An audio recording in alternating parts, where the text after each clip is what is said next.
When I first met Derek, I just saw, a very average player. He was not a Division I player out of high school. He was not. He didn't have Division I size. He didn't have Division I athleticism. I mean, he was coachable.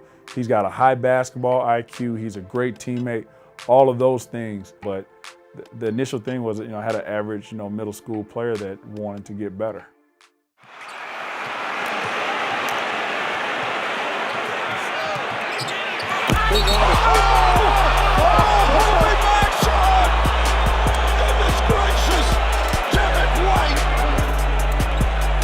That dunk at that moment, I jumped up. It's like, who was that? I don't know where that came from. You listen, and he's not athletic. He's not, he's not aggressive. And in one play, he was athletic and aggressive. Even after it happened, it kind of surprised me. I came a long way from being here, barely able to dunk my entire high school career to that.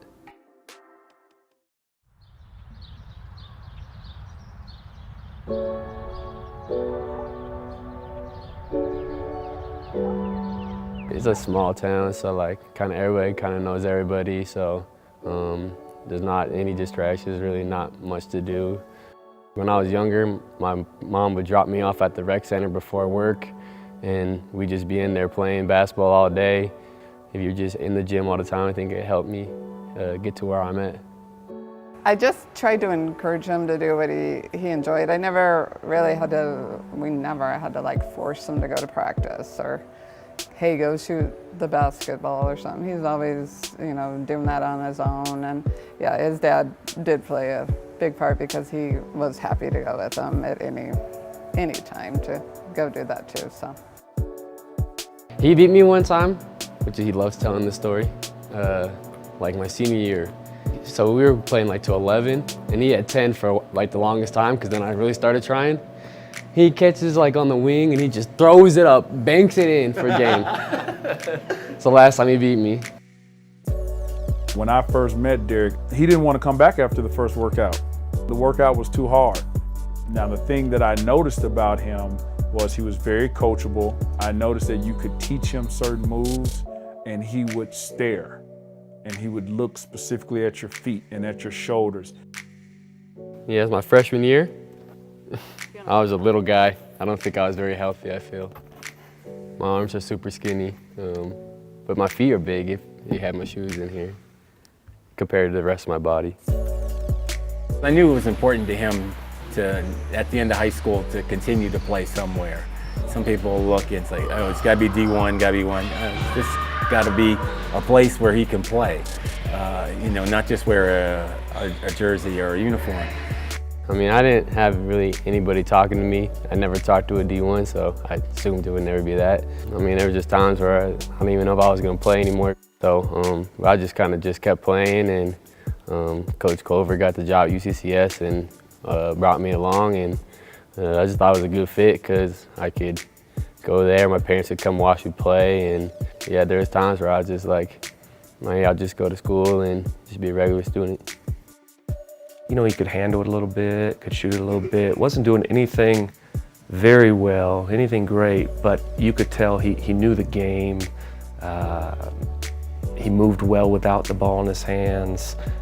Defensively, he was in good position, and you could tell his body was still growing. He's young, and so he's very intriguing, to see what his upside was. Alley-oop!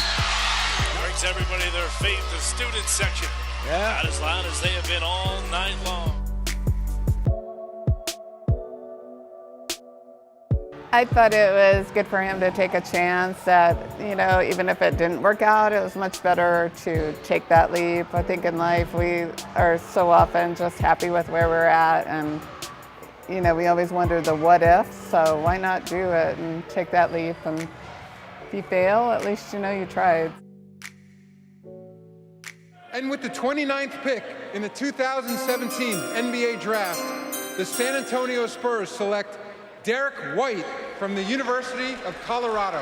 Yeah, I mean, when I found out I was going to get drafted to San Antonio, I was just so thankful because, I mean, all you hear about is the Spurs way, and how they play the right way, and I felt like that is perfect for me, and it just gave me a chance to keep improving and learn from probably the greatest coach of all time and one of the greatest organizations in the league. So I was just super thankful to be part of the Spurs organization.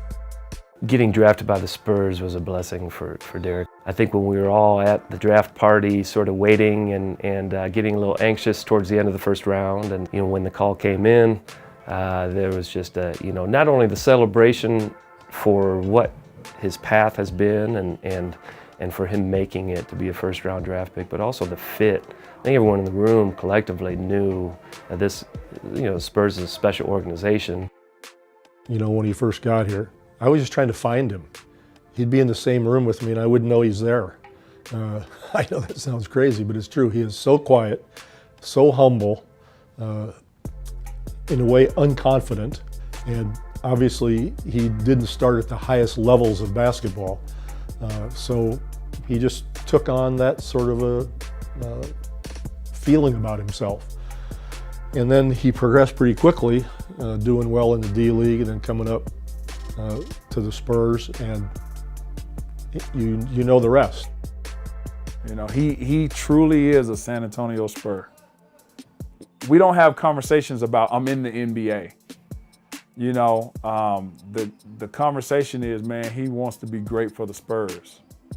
He wants to be a great teammate. He wants to be a winner. He wants to carry the torch. And so he sees something completely different than I'm drafted and I'm here. He sees the responsibility of the overall organization. How we doing up here? Good. We good? Uh-huh. We have a good week? We can get some wins? The most remarkable thing to me is that every time Derek's on a stage, he's able to elevate his game. As a person, he's able to elevate it. He's able to handle the temperament of the situation. Going from middle school to, having to play varsity at a new school, but then going from high school, to Division II, and then from Division II to the Pac-12, and then from the Pac-12 to the G League Championship, and then from the G League Championship to the playoffs. I mean, I don't know how many players, that started at such a low level but continued to have the growth that he's had. And it speaks volumes for him as a person. I'm proud that I kind of haven't changed. I would try to say this, I'm the same kid that I was when I was here at Legend. I was surrounded by great people that pushed me and just helped me out every step of the way. He'll always keep his humility because he's just a wonderful young man. He cares about people, he cares about the community, and he's become someone who's just beginning to realize, I've got some skills here, and I've got size to go with it at my position, and I'm just going to keep playing. So his future is very bright.